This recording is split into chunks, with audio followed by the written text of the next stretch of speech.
Kakak Vera sebagai eksekutif produser. Apa kabar hari ini, Mbak Vera? Mungkin pakai Kabarnya baik. Oke, punya aku dulu ya. Kabarnya baik. Ini kayaknya Michael yang tergoda setan. Ya udah bisa nih ternyata. Kerasukan, ya? Udah mulai Let's kerasukan go. nih ya. Boleh sapa dulu mungkin teman-teman media, Halo silakan. teman-teman media semua. Terima kasih sudah menyiapkan waktunya untuk datang nonton Godaan Setan yang Tertutup ini. Terima kasih sekali, ini produksi kita bersama di sini dari Sinergi Picture, VLT Indonesia, Maxima Picture, dan juga Bali Film. Jadi semoga teman-teman semua bisa menikmati ya, dan yang pasti jangan sampai tergoda sama setan ya. Makanya saya pakai kacamata biar nggak tergoda sama teman-teman. Oke. Ya, boleh tuker mic-nya aja mungkin biar lebih kedengeran suaranya, mic-nya ini agak. Yes, ini biar buat aku aja. Nah, pertanyaannya adalah banyak yang bilang horor lagi, banyak film horor yang memang sudah bertebaran di industri Indonesia ini, film Indonesia. Apa mungkin yang membedakan, yang bikin spesial di film Godaan Setan yang Terkutuk ini? Nah, kalau dari segi spesialnya sendiri, ini sebenarnya ceritanya mengenai keluarga ya, jadi sangat relate dengan kehidupan yang kita sehari-hari. Mungkin film-film yang horor yang lainnya mungkin ada juga yang mungkin kita nggak bisa relate, tapi dia benar bisa relate dengan siapapun, dengan khususnya ke wanita ya, dengan ibu-ibu seperti saya gini, rasanya tuh kalau nonton film ini tuh relate banget gitu. Jadi kebetulan saya sendiri juga bikin sendiri tapi takut sendiri nontonnya, itu gimana ya ya kayak gitulah. Jadi memang ini sesuatu yang beda, memang sesuatu yang baru untuk saya sendiri, maksudnya untuk teman-teman semua di sini gimana ya, semoga pada suka. Oke, terima kasih. Semoga banyak yang suka, banyak yang nonton ya. Amin. Yang nonton berjuta-juta. Tapi tadi kan bilangnya relatable ya Mbak ya, itu harus relate. Jadi itu mungkin yang dirasakan sama teman-teman semuanya. Oke, thank you. Kita akan lanjut lagi ke Mas Philip. Silakan Mas Philip. Ini kan salah satu produksi yang katanya juga berkolaborasi dengan banyak pihak gitu ya. Ada banyak dengan rumah-rumah produksi film. Mungkin apakah ada strategi sendiri atau mungkin apa tujuannya, Mas? Nah, ya, kalau dari kita namanya aja udah Sinergi Picture ya. Kita memang membuka diri untuk bersinergi, berkolaborasi, dan juga bekerja sama dengan semua orang, dengan PH-PH lain. Terus kita juga sebagai PH baru kurang dari 3 tahun. Ini film keempat kita, film Godaan Setan ini. Menuju film kelima yang teasernya mungkin tadi udah dilihat sama teman-teman ya, film drama religi. Yang keenam juga lagi persiapan. Jadi kita sebagai PH baru merasa dengan bersinergi dan kolaborasi ini bisa menutupi kelemahan dan juga saling melengkapi melalui kekuatan masing-masing. Oke, mantap ya. Yang penting adalah bisa berkolaborasi, masih satu hal yang maksimal. Gitu ya Mas ya. Thank you. Terima kasih untuk Mas Philip. Kita akan lanjut lagi ke Alin Fauzia. Boleh Alin. Hai Alin, hari ini anak bungsu. Oke, emang kalau anak bungsu harus ini ya, kerasa lemah lembutnya ya. Kecilnya tuh keluar ya. Aduh, kerjanya keluar. Oke, baik, boleh. Tapi gini, untuk untuk Alin sendiri nih, apa alasan Alin ya untuk tertarik bermain di film ini dan bagaimana prosesnya sampai terpilih menjadi tokoh Yasmin? Pertama sih setelah aku baca sinopsisnya dan ceritanya juga cukup menarik sih buat aku Kak. Dan aku rasa juga film ini tuh berbeda dari film horornya. Karena film ini tuh ada actionnya, ada dramanya, ada horornya. Jadi nggak cukup horor aja gitu. Dan setelah aku baca scene Yasmin juga di sini, banyak scene Yasmin yang menjadi challenging buat aku, dan banyak sekali aku bermain di sini dan itu menjadi experience buat aku. Oke, thank you buat Alin sudah menjawab. Ya ternyata itu memang adalah alasannya. Kenapa kok akhirnya mau bergabung juga ya? Karena sebelumnya di film yang pernah aku alami aku belum pernah ngalamin yang udah aku alami di sini. Jadi di sini banyak sekali experience buat aku. Oh ini new experience ya, baru banget. Tantangannya itu makanya terasa di situ. Oke, kalau gitu boleh dong kasih tepuk tangan dong buat Alin. Terima kasih deh. Oke, selanjutnya ada Bang Aden Bajai. Hai. Kayak udah mulai ini deh, PW banget nih kayaknya kan. Mulai ngantuk nih. Gue di belakang udah habis pizza satu lagi. Gila banyak banget akhirnya. Oke, Mas gini, gimana perasaannya Mas bisa terlibat dalam film ini? Apa pengalaman yang mungkin dirasakan atau mungkin yang membedakan, uniknya apa? Boleh. Pengalaman menarik di sini pertama dari produksinya. Yes. Dari semua produksi yang pernah saya alami, ini salah duanya. Pernah salah satu. Salah satu ini, salah dua. Oke. Salah duanya salah satu produksi yang Itu 80 ya Mas. Sorry. sehat soalnya. Produksinya sehat banget. Bang Fahmi sebagai saudara merangkap juga DOP-nya. Dia jam 12 harus off. Oh, wow. Dan pengambilan gambarnya dia mainnya bener-bener yang kalau editor udah nggak ada lagi bisa ambil dulu ini pasti. Jadi kita mainnya cepet, taktis, tapi cakep gitu gambar-gambarnya. Dan selama saya produksi salah duanya ini, selama produksi nggak ada yang namanya kita satu sama lain, ada kan kru berantem sama kru. Di sini nggak ada, semuanya ketawa, semuanya senang, semuanya bahagia. Itu senangnya saya di produksi. I see. Walaupun ini horor, tapi horor dibawa fun gitu. Nah, Itu asik banget. yes. Dan nggak ada itu namanya bertengkar-tengkar, nggak ada. Oke. Produksinya ya aman semuanya terkendali dan pengalaman seru lainnya, saya baru pertama kali syuting full dengan darah. Selama ini kan Komedi ya. walaupun ada dramanya tapi biasa aja, tapi yang full darah gitu baru sih. Dan rasa darah itu nggak enak, ternyata ada campur apanya gitu. Bukan buah naga itu Mas. Bukan buah naga di juices gitu kan biasanya dipakai Ini gitu. baru sekali pengalaman yang unik juga. Jadi bagus, jadi harus ditonton dan makna di balik film ini juga bagus banget untuk keluarga relate. Bagaimana intinya sebenarnya jangan kita pernah untuk berhubungan dengan bersekutu dengan setan gitu ya. Yes. Kalau udah bersekutu dengan setan, godaan itu akan datang. Oke. Jadi jangan bersekutu sama setan, jangan bersahabat sama setan lah ya. Oke, kalau gitu thank you Mas. Berarti yang luar biasa di sini nggak ada makhluk nokturnal di sana ya? Nah, ada aja PT Brata dan Amuba gitu. Bercabel lah makin banyak dong. Susah dibagi-baginya nanti.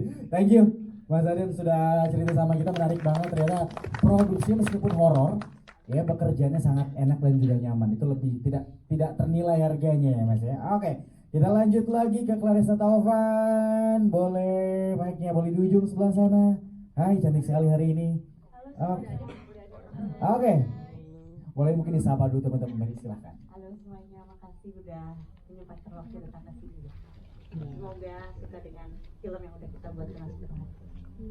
Oke. Baik, untuk Clarissa sendiri nih, dalam actingnya itu apa aja yang usaha-usaha yang dilakukan untuk mendalami peran, entah riset tersendiri atau apa, gimana dalam mendalami peran?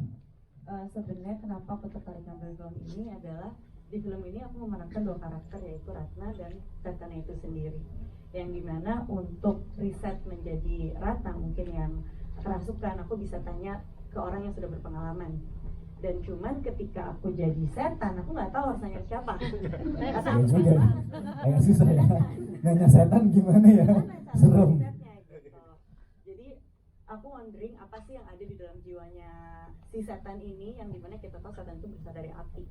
Dan emang karena abstrak sekali, kebetulan aku suka melukis, jadi aku mencoba untuk mencari rasanya, bentuknya, dan juga namanya si setan ini lewat lukisan kanvas dan akrilik. Dan kebetulan setelah aku lakukan, oh ternyata ini nih yang dirasakan si setan. Selain dari tujuannya dia untuk mengganggu, yang udah pasti mau ganggu keluarganya Mas Doni, Pak Ahmad. Itu sih yang dilakukan kurang lebih untuk mencari rasanya, bentuknya, yaitu lewat lukisan.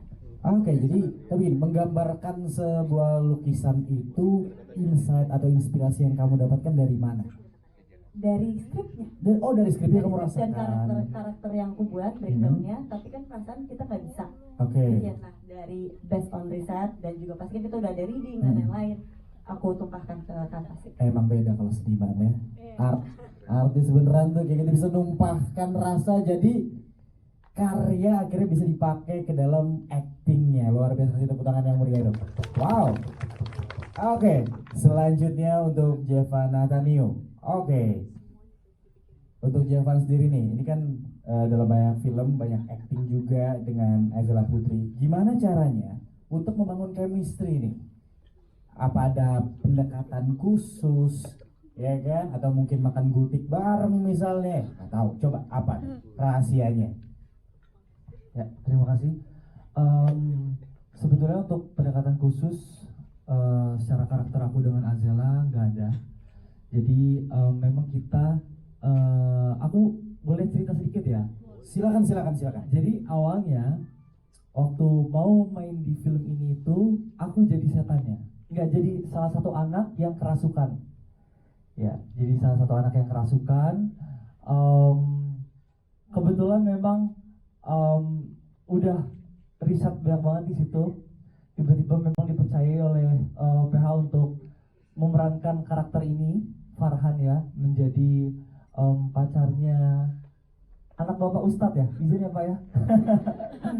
Gitu, akhirnya kita memulai proses reading, mulai kebentuk tuh karakternya Farhan dengan Naila gitu. Jadi sembari karakter kita juga reading, baca, dan suka ngobrol juga sama Om Fahmi akan seperti apa gitu bentuk yang mau dibuat Om Fahmi supaya kita bisa memerankannya dengan baik gitu, outcome biar sesuai sama apa yang Om Fahmi mau gitu sih. Oke, jadi memang banyak cerita juga berjalan juga di balik itu juga ya. Oke, kalau gitu thank you. Dan selanjutnya boleh untuk Azela Putri. Untuk mewakili untuk Azela nih agak unik pertanyaan ya. Untuk mewakili kaum Gen Z nih, ya kan? Kaum Gen Z kan, bener kan ya? Yes. Oke, pasti buat yang belum nonton ada yang bilang kayak pasti filmnya buat ibu-ibu, gitu kan? Iya.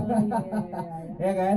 Nah, sebenarnya film ini cocok nggak buat semua generasi atau mungkin teman-teman Gen Z kamu nih yang udah ngejudge? Duluan gitu. Gimana? Iya. Menurut aku sih ini film cocok untuk semua generasi ya, karena Digoda Setan kan nggak cuman generasi-generasi yang tua ya. Betul. Kita pun yang malah Gen Z sih yang mungkin kebanyakan juga digoda setan karena kan kita masih mencari jati diri kita, kita masih remaja, kita masih mencari tahu kayak kayak gini bagus gak ya, kayak gini kayaknya nggak bagus deh. Nah, menurut aku sih di film ini menggambarkan gimana kalau si Naila ini karakternya menggambarkan Gen Z. Naila dan Yasmin tuh menggambarkan Gen Z di kalau misalnya digodain setan tuh mereka akan seperti apa gitu sih. Jadi menurut aku ini cuma tentang kehidupan sih Kak. Jadi cocok untuk semua generasi kehidupan kita. Kita nggak akan bisa jauh-jauh untuk tergoda setan. Jadi kita harus kuat-kuat imannya dan ini semua tuh dari diri kita sendiri gitu loh. Itu balik lagi kita sendiri aja. Yes. Nggak cuma generasi tertentu doang. Gitu. Oke. Jadi Gen Z pun juga terkena setan ya. Iya. Ya oke, terkena setan ya kan. Iya. Cuman mungkin kalau sekarang kalau di Gen Z setannya bisa di-download ya kan. Iya.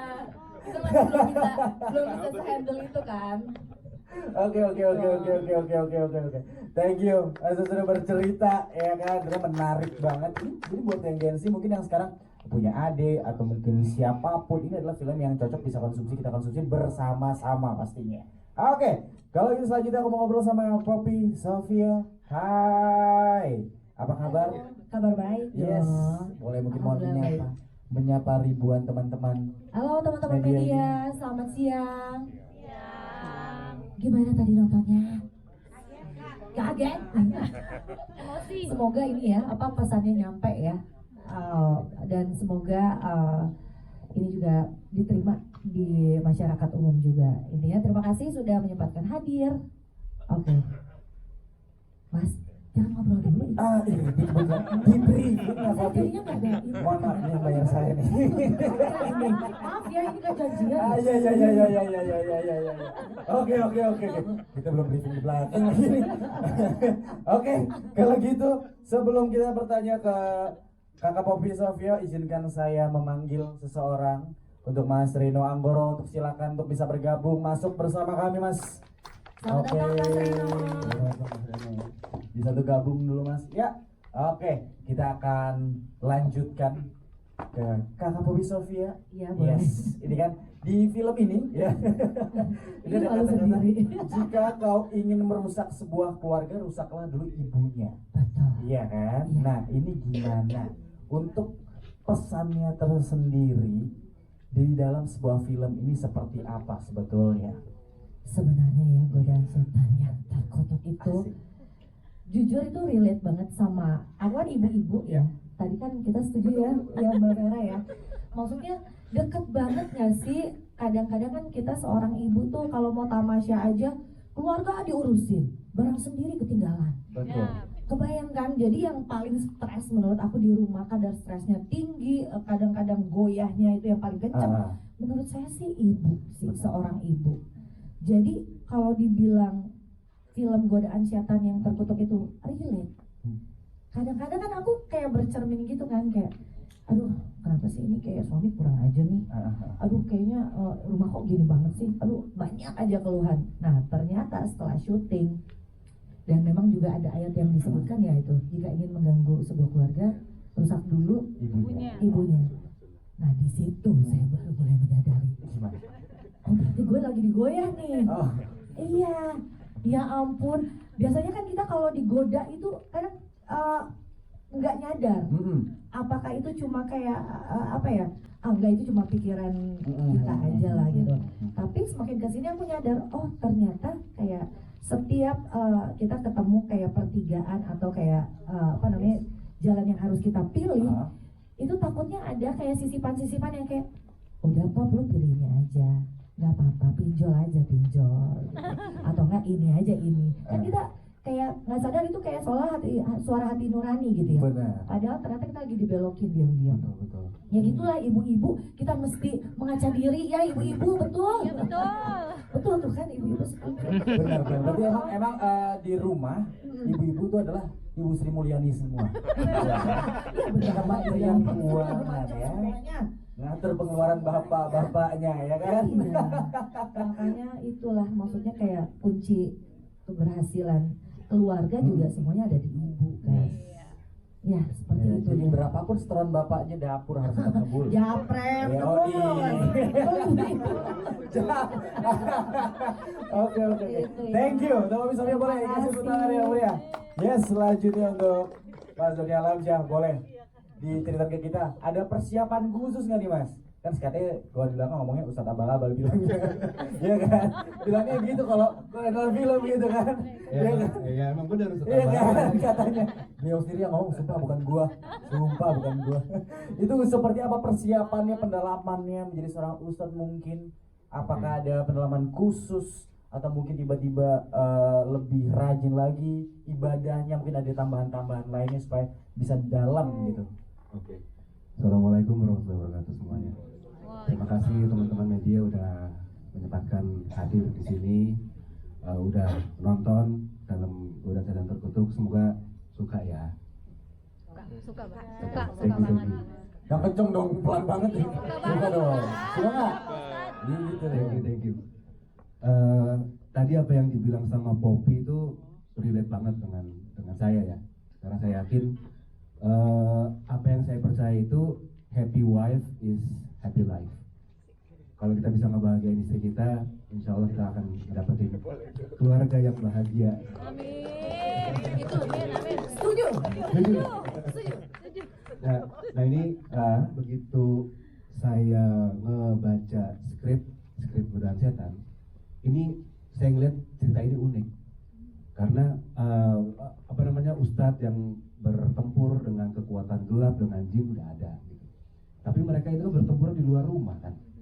Tapi di film ini justru mereka pertempuran terbesarnya adalah di dalam rumah, melawan istri sendiri, melawan anak sendiri, melawan dua anaknya lagi.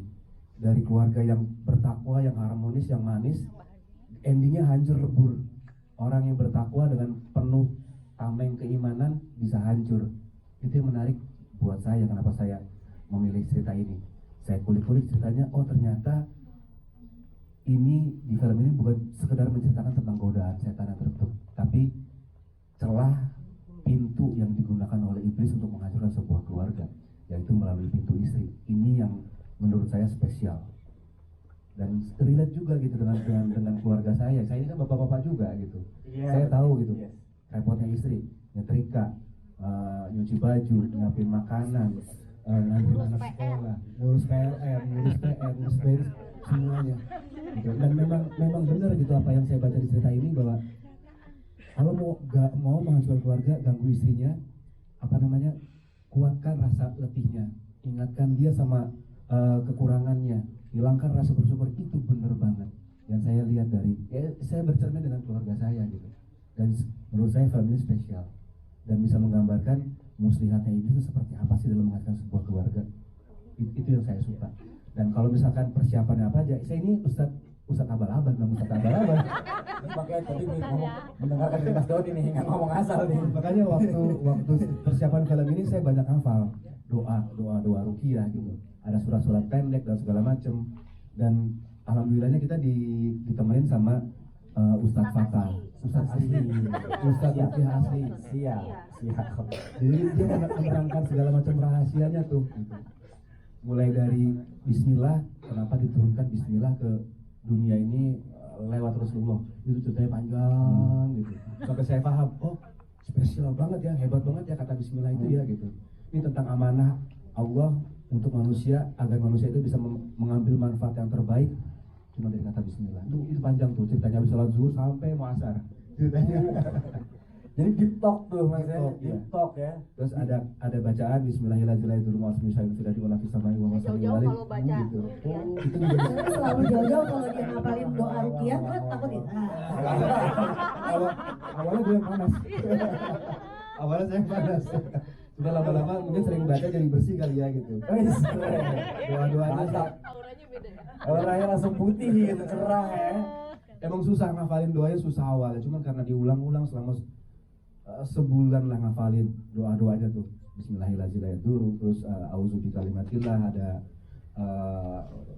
Allahumma saluka segala macam. Ada banyak banget doa-doanya. Surat-surat pendek. Tapi itu saya ulang dan saya bukan cuma sekedar menghafal, tapi ini turun kenapa, kejadian yang dulu ayat ini turun kenapa, dan manfaatnya apa untuk kita. Jadi lebih mudah untuk menghafal sayanya. Persiapannya memang banyak ya, saya ngulik-ngulik ya. Belum lagi diajarin ini jin, ada kategorinya, ada divisinya, ada rewardnya mereka kalau berhasil seperti apa, kayak begitu. Iya, ada segitiga gitu. Dan memang mahkota paling tinggi adalah mahkota jin yang bisa menghancurkan sebuah keluarga, itu adalah mahkota tertinggi. Oh, luar biasa. Jadi emang keluarga kalau rusak, rewardnya kalau nggak salah ke Eropa ya, kalau nggak salah. Europe trip kalau nggak salah kan, dari MLM biasa aja. Di Malang, ke Eropa, ada umrohnya juga. Hotel bintang 5 ya kan. Oke, terima kasih Mas Doni. Luar biasa, ternyata pengalamannya untuk menjalankan perannya luas sebegitu hebat, panjangnya, bercerita dan lain sebagainya. Oke, untuk yang terakhir, untuk Pak Roni. Pak Reno, sorry kan salah. Salah ngomong apa? Katanya mau main film. Oh, Pak Reno. Apa yang ini apa ya? Aduh, enggak nih, enggak jadi gue nih. Ya. Sampai gue di tengah gitu. Ya dipotong dah. Pak Reno, iya Pak. Ya, udah ntar. Pak Reno, boleh dong Pak dikasih closing statementnya, mungkin mengajak juga teman-teman yang lain untuk menonton Godaan Setan yang Terkutuk. Silakan Pak. Oke, bismillahirrahmanirrahim. Pertama, kenapa saya melihat film Godaan Setan Terkutuk ini film yang penting sebenarnya untuk kita tonton, karena apa aku jelasin sedikit ya? Silakan Pak. Boleh Pak tadi ya. Karena aku setuju sama Mas Doni tadi bahwa kalimat Auzubillahiminasyaitonirrajim itu kalimat yang penting banget buat orang yang beragama, terutama beragama Islam gitu ya. Karena seperti kita tahu, sebelum kita baca doa apapun atau baca ayat Quran apapun, disunahkan kita harus membaca kalimat tersebut. Ta'awudz ya. Auzubillahiminasyaitonirrajim, aku berlindung dari godaan setan yang terkutuk. Jadi segitu pentingnya kalimat itu, bahwa memang iblis itu bisa menggoda kita yang makhluk dhaif ini, makhluk lemah ini gitu loh gitu.